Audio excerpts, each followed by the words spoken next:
Hyper யுத்தத்திலிருந்து வருகிறார்கள். யுத்தத்திலிருந்து வெளியிறங்கி அப்படியே வந்து ஒரு பள்ளத்தாக்கில் தங்கர தோங்குகிறார்கள். நபிகளாருடைய அடிமை, நான் நினைக்கிறேன் ரிஃபா ரலியல்லாஹு அன்ஹு, ரசூலுல்லாஹ்வினுடைய ஒட்டகத்திலிருந்து அவருடைய சாமான இறக்கிற நேரம் எதிரிகள் எய்த அம்போ ஈட்டிய வந்து அவரில் படுகுது. அவர் மௌத்தா போய்த்தார். சஹாபாக்கள் சொன்னார்கள், ஷஹனீஅன், சுபசோபனம், ஷஹீதாகிவிட்டார். யாரு? நபீர தோழர், நபிக்கு பணிவிட செய்கிறவர். கவனிச்சுக்கோங்க. ரசூலுல்லாஹி ஸல்லல்லாஹு அலைஹி வஸல்லம் சொன்னார்கள், இல்லை, அவர் நரகத்திலே என்றார்கள். ஷஹீத் நபிமார்களுக்கு அடுத்து உயர்ந்த பதவி சுஹதாக்களுக்கு. அப்படி கொண்ட பதவியில் உள்ளவர் சஹாபி.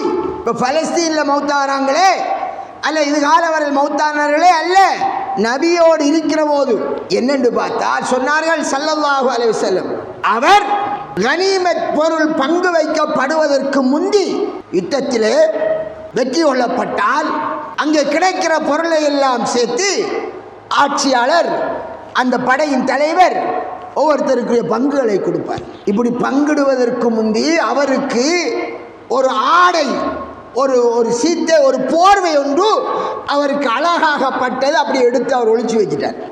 அவருக்கு எடுக்கிறது ரசூலுல்லாஹி ஸல்லல்லாஹு அலைஹி வஸல்லம் சொன்னார்கள், அவர் எடுத்து வச்ச அந்த ஆடையின் காரணமாக நரகத்திலே அவர் வேதனை செய்யப்படுகிறார் என்றார்கள். அங்கே போய் பார்த்தால் ரசூலுல்லாஹ் சொன்ன மாதிரி அவருடைய சாமானுக்குள் ஆடை இருக்கிறது, பொது சொத்து. அது பங்கு வைக்கப்பட்டது பிறகுதான் தனக்குரிமை. பங்கு வச்சதுக்கு பின்னால தனக்கும் அது வரலாம், அது வேறு விஷயம்.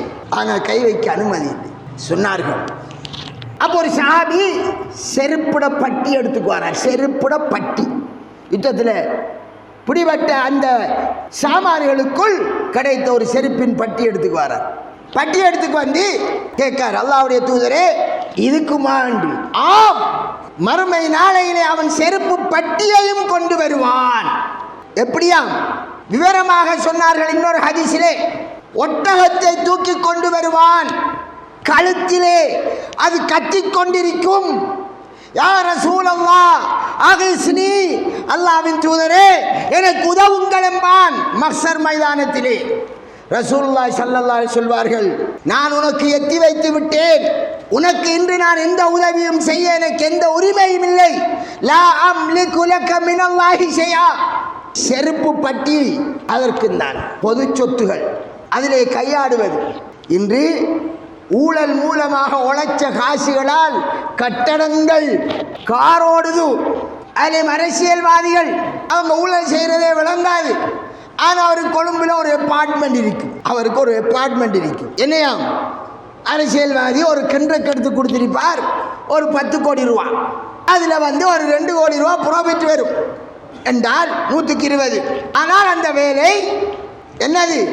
அந்த அரசியல்வாதி கண்ட்ராக்ட் கொடுத்ததால் அந்த வேலையை சரியான முறையில் செய்யாமல் 8 கோடிக்கு செய்ய வேண்டிய வேலையை 5 கோடிக்கு செஞ்சு முடிச்சிருவார்.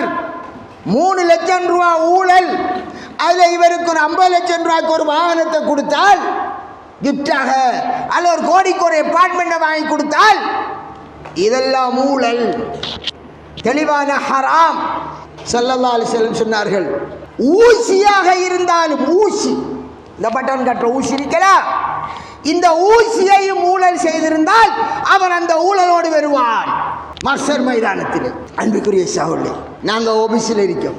நம்முடைய ஆபீஸில் காலையில் போனோம், பொஞ்சாதி கோல் எடுப்பா.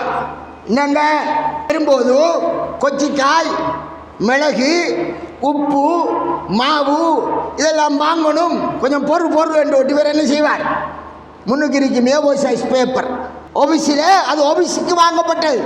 அப்படி ஒரு துண்டை கிழிப்பார், எழுதுவார் செல்லடி ஏண்டி, கொச்சிக்காய், வெங்காயம், உப்பு, நச்சீரகம், மிளகு, சரி என்று சேப்பிக்கு வச்சிருவார். பேனை யார்? அவர் எழுதின பேனை, கவர்மெண்ட் பேனை, அவரை சொந்த பொக்கெட்டில் பேனை இருக்குல்ல, அதால் எழுதுறார். கணக்கெடுப்பாரா? அவர் கணக்கெடுக்க மாட்டார். ஆனா ரகீப் அதீத், மா யல்மிது மின் கௌலின் இல்லா லதைஹி ரகீபுன் அதீத். எந்த ஒரு வார்த்தை என்றாலும், எந்த ஒரு சொல்லாக இருந்தாலும் அங்கே எழுதி கொண்டிருக்கிறார்கள். யஅலமூன மா தஃஅலூன், நீங்கள் செய்வதெல்லாம் தெரிந்தவர்களாக இருக்கிறார்கள்.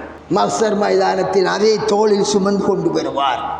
ஒரு துணியை களவெடுத்தால் அந்த துணி அவருடைய தோளிலே மிக பாரமாக சுமையாக எடுத்துக்கொண்டு வருவார்.